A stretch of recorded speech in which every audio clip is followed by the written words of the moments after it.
the city lights to the country blue, Woody and Lou got the sports for you. From Boston streets to Kentucky's fields, get ready, folks, for the thrill it yields. Woody and Lou, sports and you, talking games, we love it's true. Every play, every score, let's dive in, it's time for more. Lacing up the boots and calling plays, debates and laughs for all the days. From Fenway Park to Derby Run, sports talk magic just begun. Woody Lou, sports and you, sideline stories coming through. Every cheer, heartbeat soar, tune in now, we'll give you more. Celtics screams to Wildcats roar, touchdowns, goals, and so much more. Grab a seat, enjoy the ride, Woody Lou right by your side.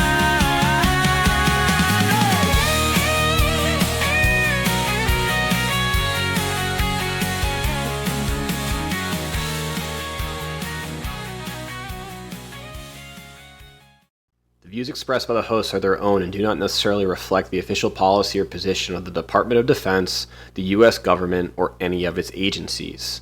The information provided is for general informational purposes only and does not constitute legal advice. No attorney-client relationship is formed by providing this information, and nothing herein should be relied upon as legal counsel. For legal advice specific to your situation, please consult a qualified attorney. All right, Braxton, we're live. Good evening. Good evening, Dan. Welcome everyone to episode 7 of Woody Lou Sports and You, coming off the heels of the first 2 rounds of March Madness. Dan, how did the weekend go for yourself? I had a great weekend, Braxton. It was great to be back in the States for an amazing American institution, the College Basketball National Tournament. And I consumed a lot of hoops, got out on the golf course, and it was a beautiful, beautiful weekend here in Savannah, Georgia.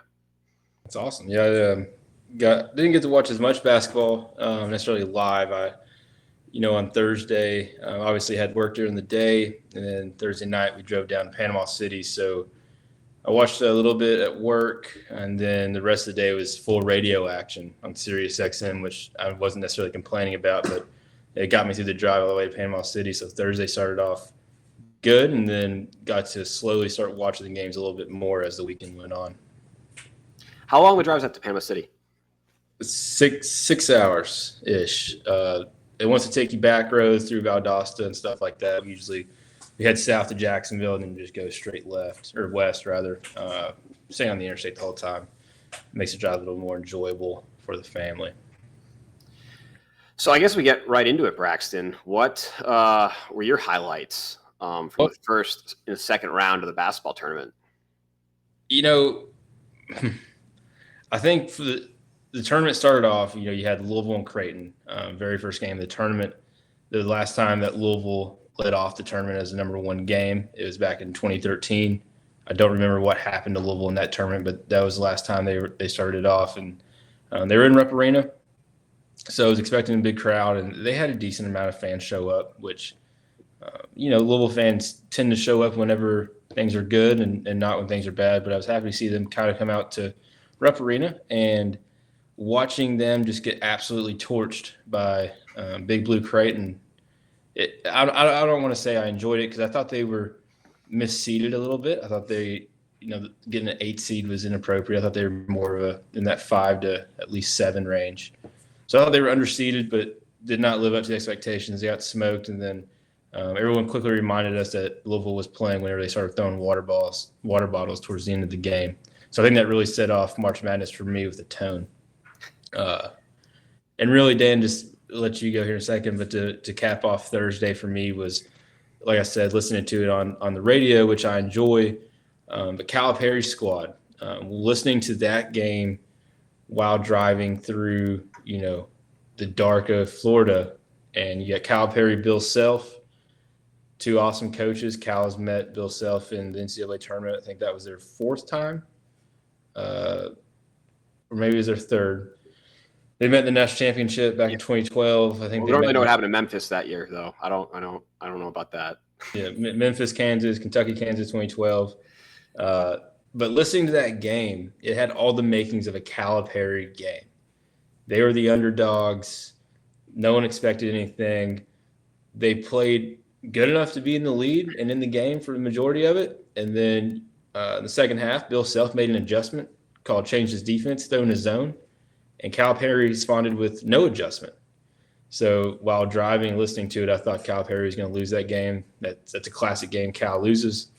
But ultimately, he did not lose it, and he ended up beating Bill Self. So that was really the nightcap for me Thursday night before we got settled in Panama City.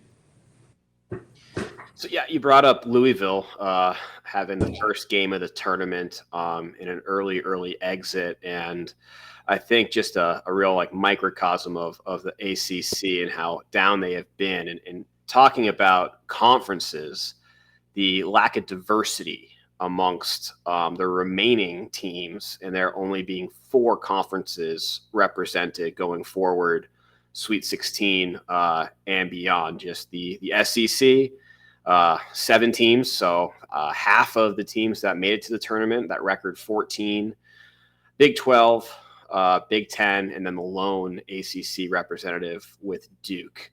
You have any takes on this historic lack of diversity amongst the conferences in the Sweet 16 and on in tournament? Well, I want to be careful here because I believe some people might jump to some conclusions and point at the NIL and the transfer portal era taking away parity in college sports and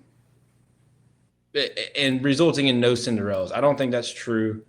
I think this was a year where I really think just like the great teams were at the top. And we saw that because going into the Sweet 16, we pretty much ran chalk. The really only outlier is the 10 seed Arkansas. Mm-hmm. Everything else went pretty much chalk-ish. And there's no Cinderellas in the Sweet 16, but I don't think NIL and the portal is a reason for that. It's just a year we just don't have one, and that's okay. And as far as the SEC, get 14 teams into the tournament, and then before Ole Miss played, it already tied the record of 6 teams making it to the Sweet 16. Ole Miss ultimately won last night, pushing them over the hump to 7 teams in the Sweet 16. So we're right below 50% of the teams are in the SEC. And I think that goes back to Greg Sankey wanting the SEC to prioritize basketball just as much as football, and we've seen that. All the SEC schools, for the most part, have really gotten on board or tried to get on board with that. And you see that with Texas immediately firing their coach and hiring Sean Miller immediately after they get bounced. So the SEC is taking it seriously, and I don't think I don't think we should read too much into it, personally. That's counter to what a lot of the national media and talking sports heads are saying. So I do like that take, Braxton. We only have 2 years of NIL, so it's a small sample size, as well as the transfer portal, not having to sit out a year for your transfers. It's an interesting thought exercise, I guess. These are kind of dumb questions, but does like a Steph Curry out of Davidson with NIL and transfer portal, is he staying at Davidson for his entire college career and having those runs that Davidson had, that carrying the team on his back in March? And probably not. But I don't know if we're having this conversation if Colorado State ends up holding on and Maryland doesn't hit a 20-foot or 20-step layup that was not a travel. Colorado State could just as easily be in the Sweet 16 right now, and this would kind of be a moot point. Same with, look at it. If you're looking at the scores, UNC Wilmington lost Texas Tech by 10. They went on to beat Drake by 13, and those are good wins, but there's so much an imbalance. You had McNeese beat Clemson. McNeese came out flat against Purdue, but they had all the makings of a typical Cinderella The difference is they came up a game short.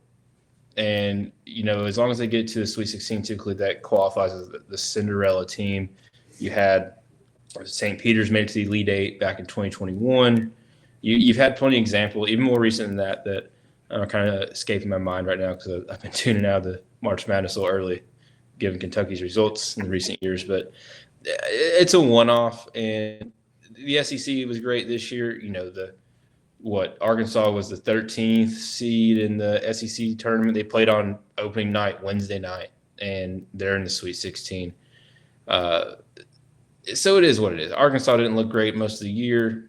They got drilled by an Illinois team Kentucky just beat earlier in the year. Now they're in the Sweet 16. It just is what it is. I'm not fretting it, and there's something to be said, in my opinion, when the best teams all year play like that in the tournament. Mm-hmm. I actually kind of favor that. Now, speaking about Steph Curry and the transfer portal, sure. I mean, Steph Curry's a generational talent. He obviously more than likely would have transferred to a school. And here's the thing about the transfers. Is it a lateral move or is it an upgrade? I think there's a difference between someone transferring from Clemson, let's say Clemson to Texas Tech. You're going from a high major school to a high major school. You're not going Clemson to UK, Clemson to Kansas, Clemson to insert blue blood. I think that's a different type of move because that's a move where you're trying to elevate yourself on more of a national level.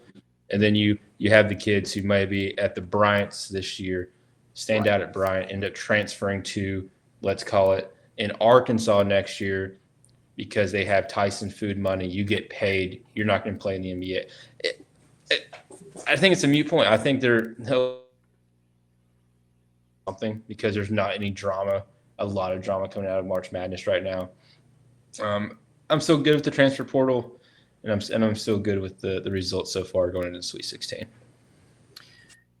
Yep. I again, we'll see what happens going forward, but I will say and comment off of what you said, having the best teams all year are now advancing into the tournament, and that means that the games are only going to get better. So I am excited for the quality of gameplay we're going to have because, yeah, you do have those Cinderellas, that are able to make these runs, unexpected runs against the odds. But then, when you get, like a St. Peter's or, Stephen F. Austin that runs into your Kansas or your Villanova or UNC in the Sweet 16, the Elite Eight, and then just get steamrolled. That's not really that fun. I'm not trying to be a homer to the Kentucky, but when we're looking at the Midwest region, there's something to be said about having your 1, 2, 3, 4 play each other in the Sweet 16. They played to their seed. They were given that seed for a reason. They won the games they were supposed to.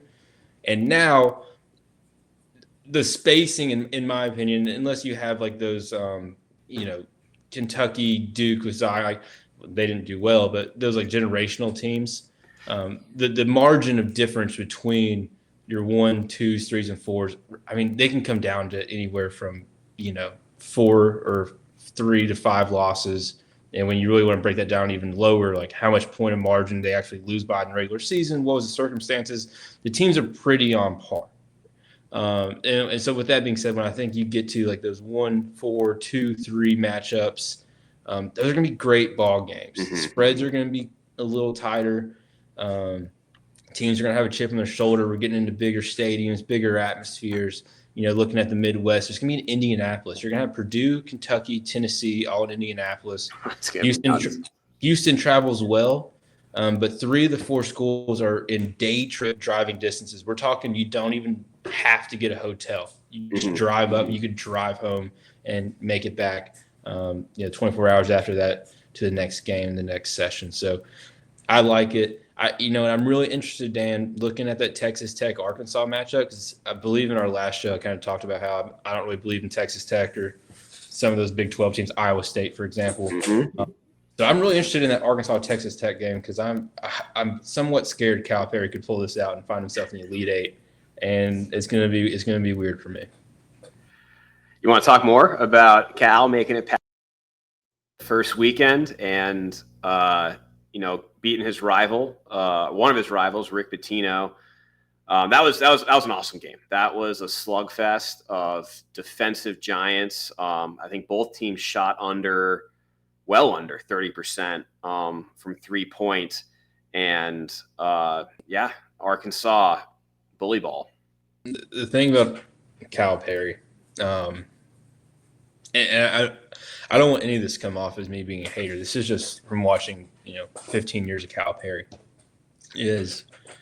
I saw a world where he could beat Bill Self. He's done well against Bill Self, and 2 years ago, the same team that lost to St. Peter's went into Fog Allen and rolled a number one, or they were a top 3 team, I believe, Kansas team by 30.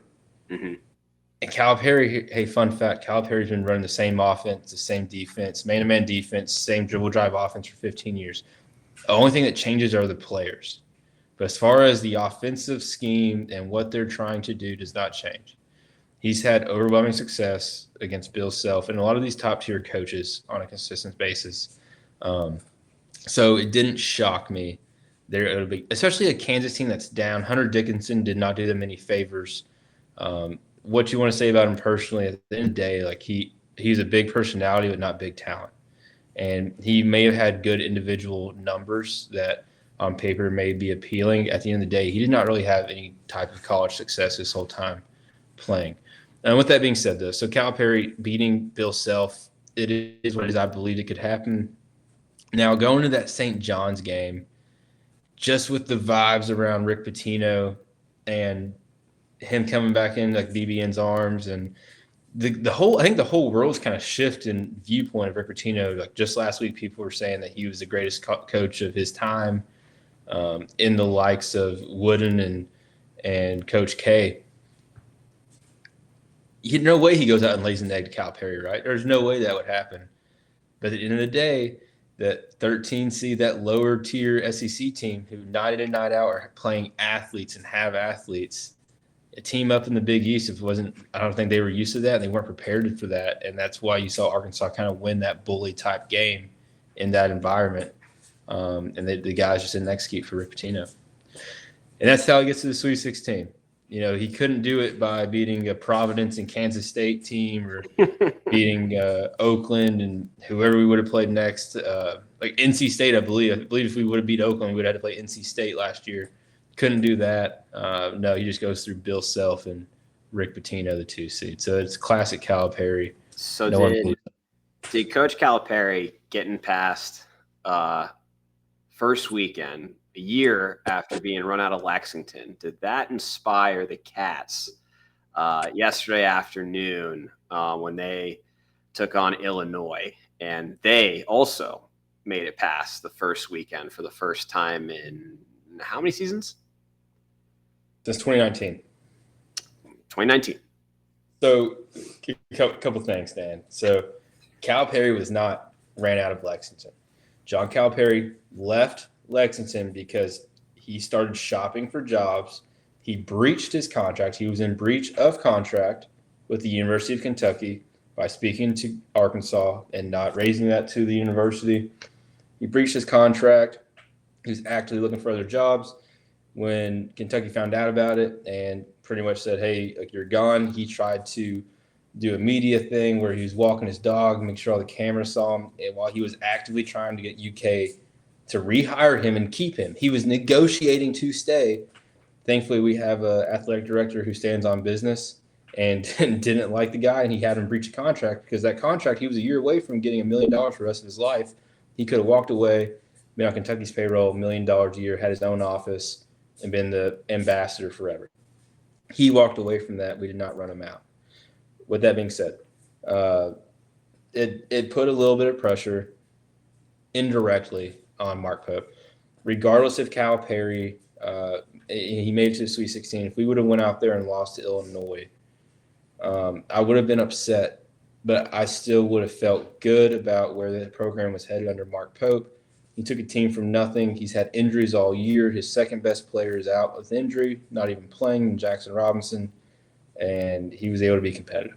So I've been happy with it. Same thing but a lot of stress for Mark Pope, I think even outside of John Calipari, was BYU making the second weekend because when he was because him beating Mark Pope beating Troy was his first ever win in March Madness. So seeing his team that he was coach of for, 6 years or so, or he had at least 6 tournament appearances, make it to the Sweet 16 the first year after he left. I'm sure that added some more internal. BYU means something to him, given his faith. So I think there was like a lot of different angles, but they were, listening to some radio in Kentucky, they said the guys stood up super loose and they played free. And if you watch the game, you kind of saw we had some guys just shooting the rock from anywhere and just not missing. Kobe Bryant had a phenomenal performance, and I hope they didn't shoot themselves too much prior to the matchup with Tennessee. So, speaking of that upcoming matchup with Tennessee, if I remember correctly, your Final Four was Auburn, Alabama, Florida, and Kentucky. All SEC Final Four with an Iron Bowl championship. And as that stands, you are very much trending towards having all 4 teams in the Final Four. Do you want to say anything about your picks? Make any edits, revisions based on what you saw this first weekend? So I'm riding vibes right now. First off, I think that on the show that was my Final Four. In actuality, on the Tournament Challenge app, I had St. John's. I had St. John's playing Louisville and Kentucky playing BYU, and Coach Pope beating BYU, Pitino beating Louisville, and then Pope taking the reins. But anyway. I'm really nervous about my wife's alma mater and their upcoming matchup because they're playing an institution that I've grown to be very fond of, and I'm kind of scared for the Tide. The Tide they haven't played great those first 2 games, and you know how I feel about the boys of Brigham Young, so. I'm kind of nervous for Alabama. I don't know. I think the over-under has to be 200 points. I think it's going to be an absolute electric record. They're only 5.5 point favorites by the spread. Over-under is 175. I'd bet the over. Hammer the over. Braxton's bets. Braxton's bets. I did a really good job. I don't know if Gavin's in the chat right now, but I gave Gavin phenomenal bets. I told Gavin the bet of the century. The bet of the century was UConn plus 9.5. I said, that's the bet of the century. Mark it down. He bet it because we were in Florida on Hard Rock. He bet it. I did not. Why not? I don't know, but I did a really good job of just letting him know. That was the bet of the century. There's no way Todd Golden, in his first time being in this position in the NCAA tournament, was going to completely roll UConn. That was just kind of unrealistic in my opinion. So while UConn lost their first tournament game in 2 years, they are still, I want to say, 14-0 against the spread. Yeah, I mean, you don't bet against Danny Hurley, I'm sorry, I'm shifting gears here, still in March Madness, but this Auburn-Michigan matchup, can I say something? Please. I think Auburn beats them by 30. So I don't know what the spread on that is. I would imagine it has to be 8.5. Yep. 8.5 Auburn. Over under at 153.5. I was gonna say it was probably gonna be like Auburn 10.5. I wouldn't be surprised if that got betted up a little bit. So I think Auburn rolls Michigan. Michigan played like Michigan does against San Diego. Another example of a team who was a possession away from potentially being a Cinderella. They came out and played well against Texas A&M, but I think Auburn rolls them. And I'm really – and you can go ahead and mark this down too if you're at home. I'm not – if you have a betting problem, call 1-800-GAMBLER. But Ole Miss, Michigan State, Chris Beard, I think he's going to have a good hard reset week with his wife, and I think he's going to go out and absolutely roll Tom Izzo in Michigan State. Don't know what the line is. I'd imagine the spread is probably Michigan State around 3 or 4 points. Yep, right there, 2.5 Michigan State. Yeah, I would probably do a little Ole Miss spread and money line, just throw that together. A little 1-2 punch right there. I feel pretty parlay pick from Braxton. Yeah, I like that one a lot, actually. Ole Miss played really well. But again, Ole Miss beat a fraud North Carolina team that did make a slight run, and then a fraud Iowa State team that I never believed in. And then, I thought Richard Pitino had a chance against Tom Izzo there for a better half of that game last night. I don't know if you were able to watch any of it. Michigan State, New Mexico. I unfortunately was not able to watch that one. Rick Pitino was there. I don't know if you saw the pictures of Rick Pitino and the young woman standing behind him. No. Please, you haven't seen that? No. All right, so you need to.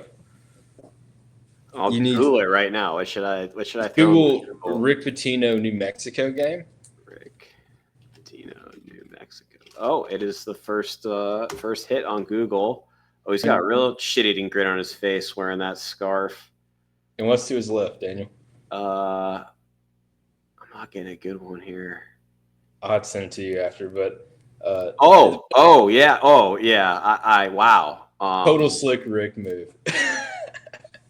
Very, very intelligent woman sitting right behind his right shoulder. Intelligent. Shout out Slick Rick. No, that was great. I thought they had the aura on their side last night after I saw that. Oh, man, I did have to bring him up. That's been the highlight of at least me watching March Madness, the aura Amir Khan out of McNeese. And that is just – I love that. That team has so much fun, that entry. And, I mean, he's got NIL, I think, with Buffalo Wild Wings now. He got Topps made a baseball card for him. And now he's transferring with his coach to NC State. Is at least one report out there. On 3 Sports made a graphic like he was a high school 5-star committing to transferring to NC State. Yeah, to follow Will Wade to North Carolina State. He's a manager. He's got swagger. He is the aura. I think NIL does a lot of good things.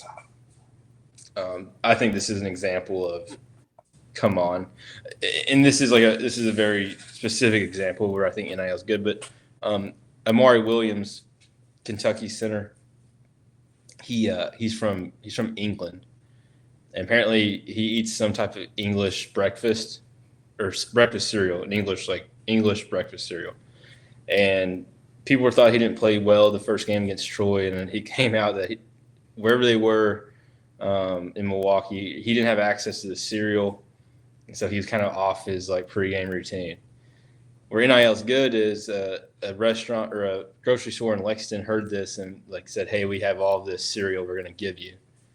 That's an example of hell, it's a feel good NIL. Give the college kid the cereal he likes because he's playing. But you got managers out here getting baseball cards for what? I love it. I think it's great. I love it. It's college. It's so stupid. Hyping up the manager, that is purely college. They had him sitting next to Spike Lee. Spike Lee and Aura King. Spike is probably making a movie about him. What are they talking about? They have nothing in common. Nothing at all. Maybe he's a film major. We don't know. All right.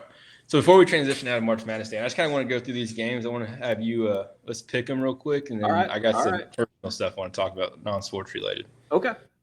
All right. We'll start in the South region. Auburn, Michigan. Auburn. That's easy. Next. Ole Miss, Michigan State. I know you already said that you have Beard. I'm going to go Izzo. Okay. I'm going to take Spartans. East, we got Duke, Arizona. I'm going to go Duke. Cooper Flag, man from Maine, got the first weekend under his belt. I like Duke. BYU, Bama. We got Kaylee in the chat. Only person that's submitted a chat so far. Chat, if you want to contribute here, I got to go Roll Tide. All right. Headed down to the west, Florida, Maryland. I'm gonna go the upset here. I'm gonna go Terrapins over Gators. Terrible pick. Texas Tech, Arkansas. Terrible pick. I think Cal's gonna keep rolling. I think he's out of the chains of Lexington. freewheeling in Little Rock, I like Arkansas or Fayetteville. Where are they? Fayetteville, Arkansas, right? They're somewhere down there. All right, give me Midwest, Houston, Purdue. Gotta go Houston. Cats and Vols. Who we got there? I think Cats are gonna make it.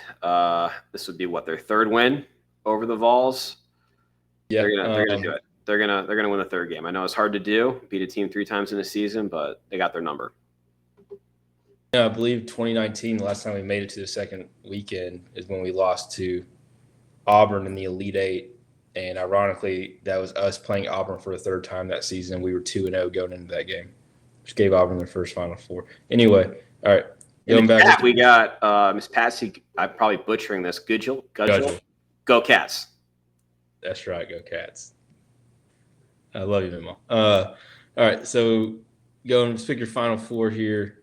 The Elite Eight. We got Auburn and Michigan State. Who you got? War Dam. So you got Auburn moving on to the Final Four. You got Maryland and Arkansas. Yeah, I don't like that matchup that I picked. That does not sound like it's going to happen. I will fade you and say you go 0 for 2 on those picks. I'm gonna, you know what? Cal.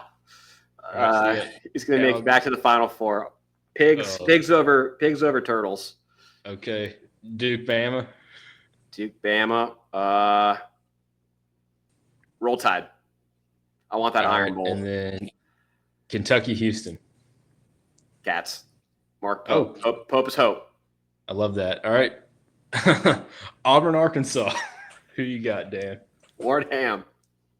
All right. Duke and we did the Duke. I picked Bama, didn't I? Oh yeah, Bama, Kentucky. Kentucky. This is the Bear Bryant showdown. Can I say something about the Bama-Kentucky matchup? Please. Yes, I need some help here. A lot of talking heads are going to tell you it's going to be hard for Kentucky to beat Tennessee 3 times in a season.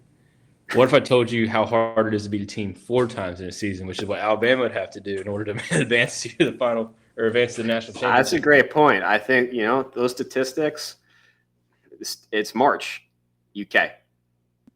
It's Kentucky playing – who'd you have, Arkansas, Auburn. Kentucky, Auburn. We're really making a push to get into that Kentucky market. Cats, national champions. I'm going to tell you this right now. I'm gonna make sure this is clear. If Kentucky wins the national championship, Daniel, that will be one, I'll cry. And then I think we can go ahead and lock in there's going to be something purchased in honor of Mark Pope and displayed in my home, or there's going to be a shrine made. There's going to be something done. I can just cry thinking about it. That's a good segue, Braxton, thinking about buying things in relation to results in national championship tournaments. We're going to take a quick detour here before we talk about MLB opening day into Braxton's bets. And really what this category is about is our bet from the college football playoff. Are you coming to collect? I'm coming to collect. I wore my blue PFG. I think it'll look real good in burnt orange. All right. So it's okay. Let's talk about it because you're not wrong. I'm not. So I owe you a Texas PFG. PFG, Peter Millar. I would just say, a classy piece of burnt orange apparel with Hook'em. I think based on the market price, you're probably going to get PFG there. Okay. All right. Now, are you a betting man? You want to do the little double or nothing situation? I can't turn that down. Okay. So what if I told you Kentucky makes it to the Final Four? Okay. If Kentucky makes it to the Final Four, you know what? I'll get you your Texas PFG. If BYU beats Bama, I'm calling Mormons over Bama. Okay. I get my Mormons t-shirt. Are you confident in that? So I still get my burn orange. I'm paying up on Texas. Now this is a new side bet. News. Okay. Yeah. Okay. Because the last time I rode with the Mormons, it cost me. All right. So if Mormons beat Tide, if Mormons roll Tide, correct, then we'll get you some BYU Cougar gear. And if the Tide beats BYU, I will get you a Alabama sticker. Okay. So I think I have 2 of those in my bedroom right now. What about, and I was actually going back through the, I like to listen to the tape, try to get better each time we record. Went into the archives of previous episodes. What happened to that Alabama wreath? Was that ever put back up on the Lewis front door after the Vanderbilt Alabama game? No, it's not. We transitioned to seasonals after that. Gotcha. We've gone seasonal since then. We have an Easter one up now. That I forgot we were recording when that happened. That was the funniest. And I remember I was just laying on the floor in the living room watching it, just laughing. And Kaylee was like doing like the dishes and Kaylee's just taking a ricochet right now. I apologize, but I was laughing it was very fun re-listening to those episodes. She fired Kaylin to board 5 times. And in language that we can't repeat on this. No. I'm joking, Kaylee. She was not a happy girl. But yeah, you know what, Dan? I'm gonna start looking at Texas gear for you. I'll pay up. And we don't have to do the Mormon Bama side, but I really just kind of need to buy myself something BYU. Because speaking of BYU, Colin Chandler, who plays for Kentucky, did you see the logo 3 he pulled up with 21 seconds on the shot clock and just drained it against Illinois? Yep, it was pretty cocky. People were nervous that he was going to leave Kentucky because he had his 2-year. He was a 5-star recruit and he had a 2-year mission. He was committed to BYU, followed Pope.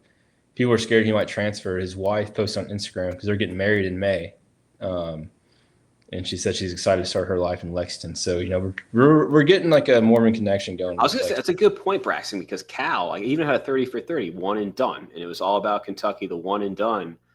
Bring in Pope. Are we looking at an older demographic of star players that a little more mature, a little stronger, coming to Lexington after some foreign missions? There's a world where like 33% of our roster is married, and we might start having that's a big culture shift. We might start having like players' kids in the layup line. Yeah, I don't know. There's no telling. They might start having kids at 18, and then they'll end up their senior year when they go out for senior night and have a 4-year-old out there. Who knows? No, that's a good adjustment. So Braxton's bets. So now we're going to follow up, see if I ever pay up on that. I'll probably. And I had to do this for Gavin too. Is Gavin going to get his trophy?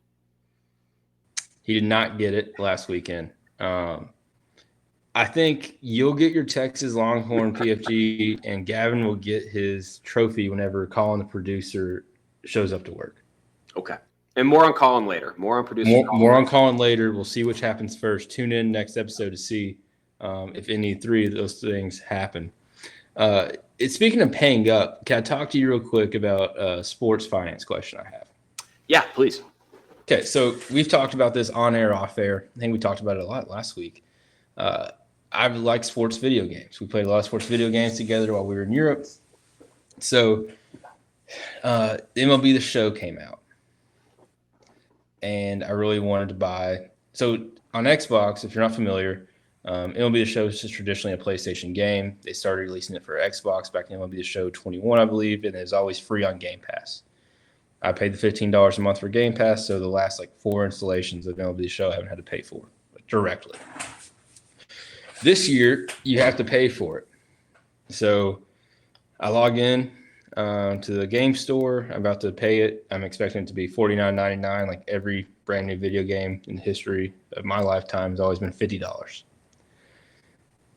Daniel, it was $69.99. Inflation. That's tough.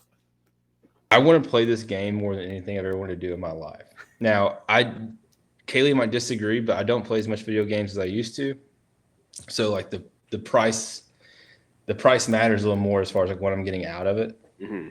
I can't pull the trigger on it, and I don't know why. Like $20 is getting in the way. And this is just the standard edition, not like your like premium where you get, I don't know, X amount of like tokens or like a piece of the jersey or nary a token.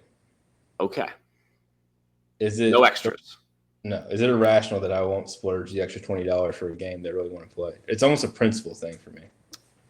I think it is a bit irrational, as you are receiving a captain's salary in the United States Army and should be able to go out and buy a $69 video game. And yeah, it hurts a little bit, but don't think twice about it if it brings you happiness. But that's wow, 69. That's how do kids like pay for that? Like video games are kids games. Like I remember scraping like so many nickels together, mowing lawns to buy, like NCAA football, and I would get maybe two video games, new ones like a year.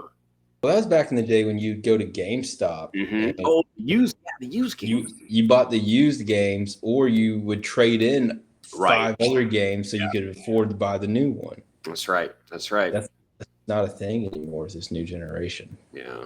Generation digital games. Yeah. They're killing it. Man.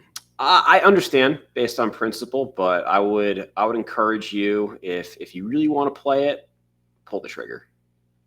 Well, speaking of baseball, you got opening day on there. I think we're a little late to opening day because apparently that happened in Tokyo. Like those games didn't count, did they? Yes, they did. That was real. The Dodgers are like 2-0 right now. Ohtani's already leading the league in home runs. But I thought they played like a Japanese like national team. No, it was the Dodgers and Cubs. I mean, the Dodgers. So much for being real authorities on sports. Dodgers and Cubs. I might be wrong. I think it was a 2-game series. It might have been 3. Okay. I at least know 2 for sure. And I'm pretty sure the Dodgers won both. I might be completely wrong. No. Well, go ahead. I mean, to be honest with you, I could care so much less about the Dodgers. I've made that very clear on here. The Cubs, I'm indifferent. But looking at opening day, your Red Sox are playing at Texas. Mm-hmm. Any strong thoughts on the Sox going into the year? No, it's an exciting year. I mean, we touched on this last episode with the revamped rotation. Brought in Alex Bregman, got the young guys coming up through the farm system. It's going to be an exciting year, and I think that they're going to challenge for top of the AL East.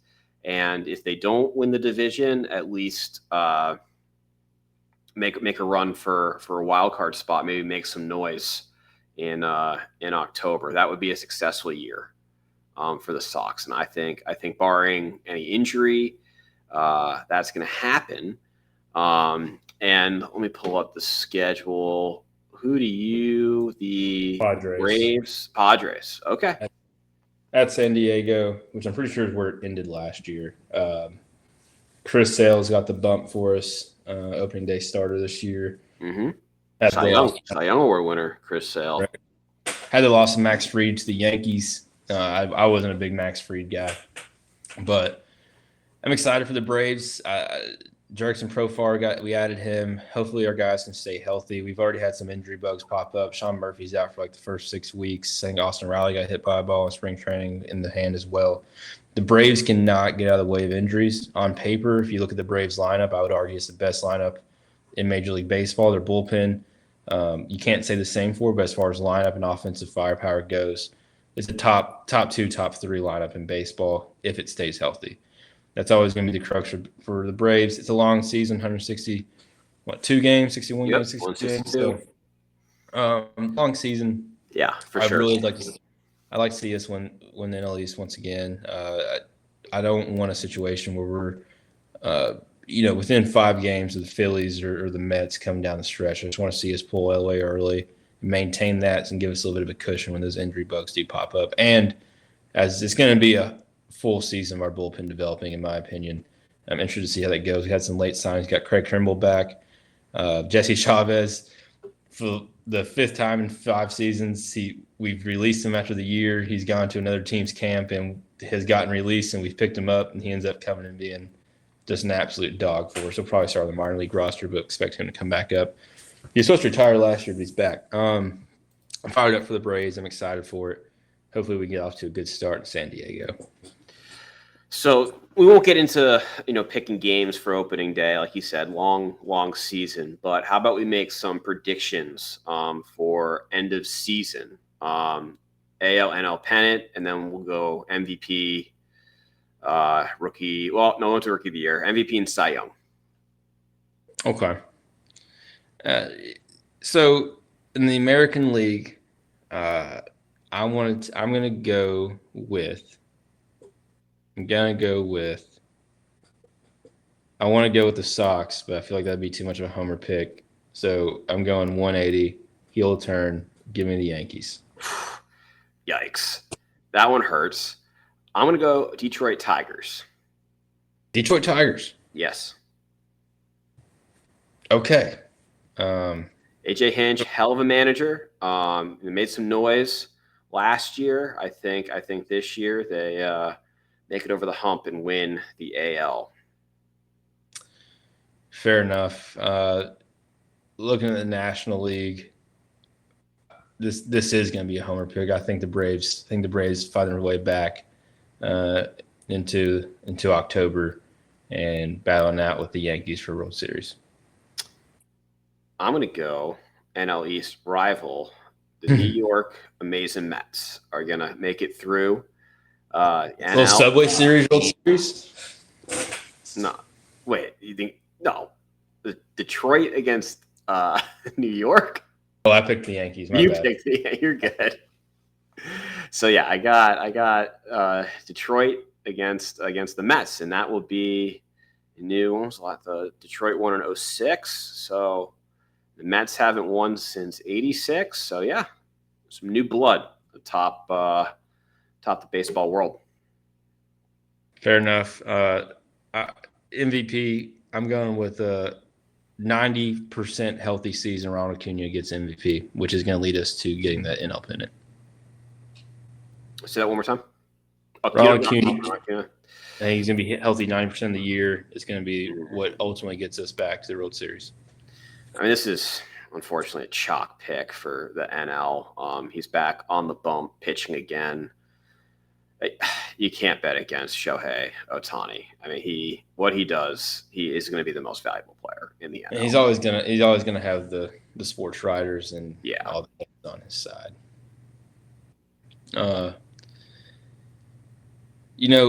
Cy Young, I got AL MVP. AL MVP. I'm a ride with the Yankee. Give me which one do I want? I was watching Bob Does Sports. They make good content. I don't know if you've seen any of their content, Dan, but they make good content. They had some Yankees come out and play with them. Give me the man at shortstop leading the Yankees to my World Series. The new Derek Jeter. Give me Anthony Volpe, New York's own, playing at shortstop. If you put some money on him, I bet his odds can't be that good. So you can make some serious coin if that were to come true in November. Might be one of the youngest MVPs in a long time too. That's that right. Might be completely false. You can fact check me on that. Okay, I'm gonna go Bobby Witt Jr. from the Kansas City Royals, small market team. He's a good ball player. He's a hell of a ball player. He stays healthy. I think he's gonna surpass Judge, and he's gonna win the AL MVP. Probably first of many. NL Cy Young, give me Paul Skeens. I think the first time we're gonna agree on a pick. Yeah, Paul Skeens. AL Cy Young. Give me. Gosh, and I'm really stretching my knowledge of American League pitchers right now. I'm gonna stay with the Yankees. Give me Carlos Rodon. All right. I'm gonna make a homer pick here.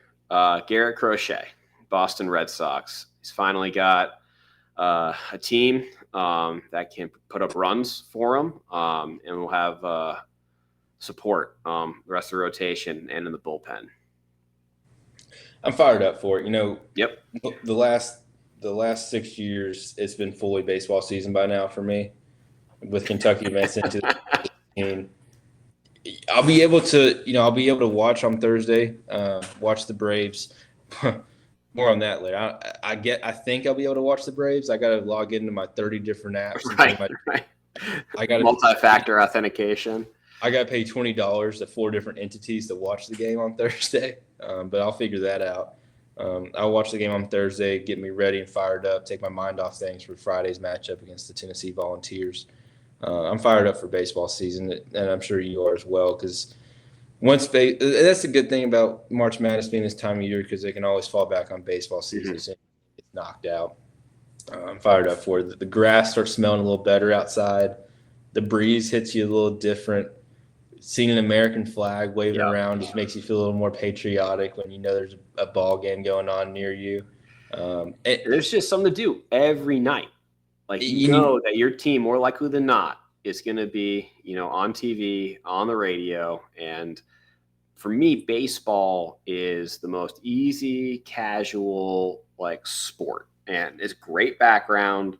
And I love it. Great, run, workout too. Have on the background making dinner. Unfortunately, I signed up on the A list, which is the Atlanta Braves wait list for season tickets, and being an A list member about 3 or 4 years ago. This past week, my number got called for season tickets. Season tickets had to be purchased by last Friday. They notified me. They notified me on Wednesday. What they told me from talking to the guys, so they didn't have the full gamut of options. They only had what was left options. Ironically, what was left options were more the most expensive ones. Since I got called so late, they told me that if I didn't select them this season, they would defer me till next year. Next year I'll have a first come for availability. I did not pull the trigger. Quick math, looking at the ticket prices for 80 home games, it was going to be. I was going to say, if you're having issues pulling the trigger on $69 for MLB The Show, at sticker price of season tickets.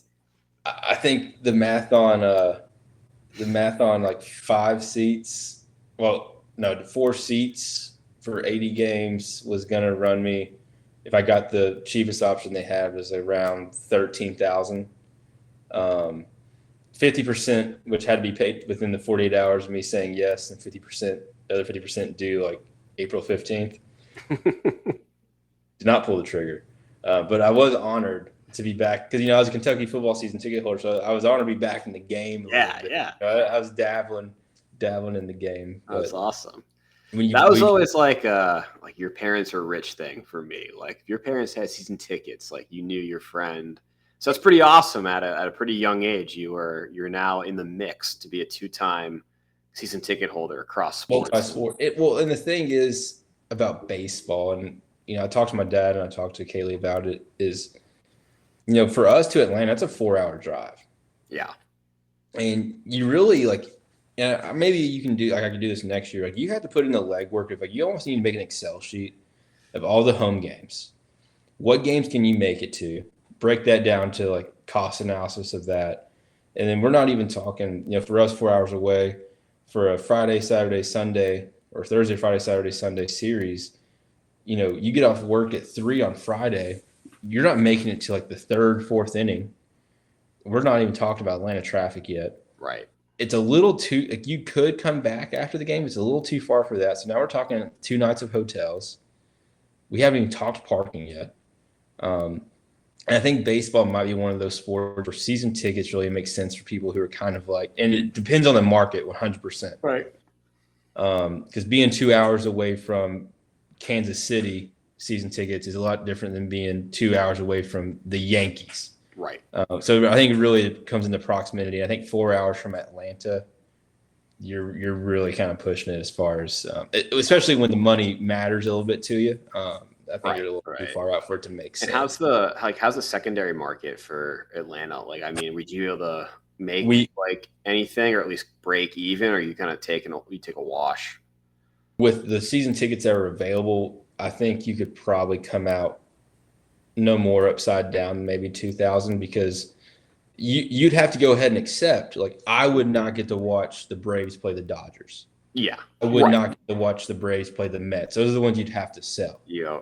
I'd get to watch the Braves play like the Marlins and insert random like AL team that comes. That's not the Yankees or the Red Sox. And you're hoping they make the playoffs. Like, you can't make like that Wednesday divisional round game. Well, and playoffs doesn't count for season tickets. All that does is gives you the access first. Yeah. So yeah, you're really going in for something there. If I was a little older in life and maybe lived within an hour and a half, it'd make more sense. But we're PCSing all the time, and you got 60-day field problems that pop up, and it's risky, to say the least. One day it'll happen. That's exciting. I believe you told me that, but I forgot that your number got called. That's exciting. It was exciting, but Dan, I think we're coming up on an hour. I really enjoyed it. I'm glad we were able to do a consecutive week show. It's really fired me up. We are up on the hour, but I think we can extend really briefly. And I did put up like 2 personal topics, and we'll do a dealer's choice for you now. And I put them up because I think these are 2 things that you have much more experience than I do. But topic 1 is I am going to Nashville. Driving up there Thursday night over the weekend to do some apartment hunting. That's where I'll be moving in the May time frame. Or I found out this past week that I will be attending my first military ball. Dealer's choice. Yeah. I want Nashville. Okay, we will. The ball's not for a bit, so we will more on that and producer Colin in future episodes, because I need you to just like tell me what I'm in for, because I have no idea what goes on at a military ball, and I have a lot of questions. Sure, I get that. And producer Colin will probably be able to give some really good insight as well. More on that later. So Nashville, tell me about it. So Nashville, Dan, someone who's lived in that area most of their life, it's grown up to be a whole thing. And when I say it's a whole thing, it's not quite so how can I say this? For example, I want to go to a Braves game. The only thing preventing me from like fully committing to like, hey girls, it's 9 a.m. on a Saturday, we're going to the Braves game tonight, is like the thought of dealing with that traffic, right? Like that's really the only limiting thing. Like everything else, once you get to the Battery, it's great. Nashville is not quite that bad, but it's getting to the point where traffic, if you're not in the immediate downtown, midtown area, is enough for you to like second guess going to that bar or that restaurant. So it's not Atlanta, it's not Chicago, but it's, if that's the majors, it's in AAA. So you got traffic going for you. And then once you get there, Broadway has turned into a place where sorority girls and bridesmaids, and they all go there at the same time, and they're all doing the same thing, which makes you feel like you're constantly having like deja vu, and you can get really turned around on street corners because you just saw 10 girls in pink short dresses and white cowgirl boots, but you turn the corner and now there's 10 more, and they're all wearing the same thing. Sounds great. They're all drinking the same thing. You got the stupid things going down the road where you got to pedal and drink. The pedal pubs. Those get in your way. They'll run up your Uber tab. The food's overpriced. The beer's overpriced. But once you get down there, it's kind of fun if you have a good crowd. I never had a bad time in Nashville. I enjoyed the Midtown area, closer to like Vandy's campus. Beer's a little cheaper.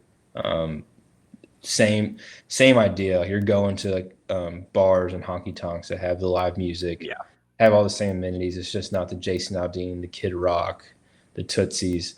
Now, the most redeeming quality, though, especially as someone like you who's single in the area and kind of have like disposable income down there to really have fun and enjoy it, even as military too, this will be good for you. They're really good about military and ticketing Oh, for both the Titans and the Predators. okay. And one of the most fun things you'll be able to do, and I think you could find yourself like really because you're anticipating living downtown Nashville, Yeah, I have is some apartment showings downtown so Nashville. back in the day, if you'd show up to Bridgestone Arena, which I don't know if you're oriented, but Bridgestone Arena is on It's on Broadway. Broadway. Yeah. Yeah, so used to be if you'd get to Bridgestone like 2 hours before pucks dropped, you showed a military ID and you told them how many tickets you wanted.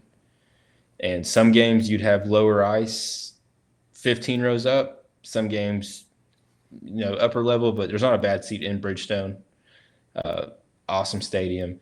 There's nothing cooler though than going to a game, watching a hockey game in person, and then you walk out and just see those Broadway lights. Yeah. The roads closed off. You're bar hopping, catching some beers after the game. Really cool experience, and moments like that make all the traffic, the 20,000 bridesmaids, like it makes it all worth it. You'll enjoy it, but that drive to work for you, coming home, is going to not be the most fun, if I'm being honest.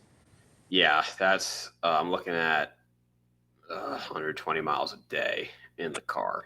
And it's a very dangerous road. Like Great. that especially if interstate's pretty dangerous. Like the weekends will be great for you.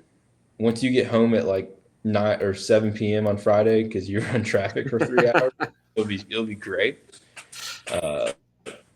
But no, it's a good place. And the thing about Nashville is you have everything. You'll have access to NHL hockey. You'll have access to NFL football. Mm-hmm. You'll have access to AAA baseball, which is also downtown and an awesome part. Like it's near Germantown, I believe. You'll have Nashville Sounds right there downtown.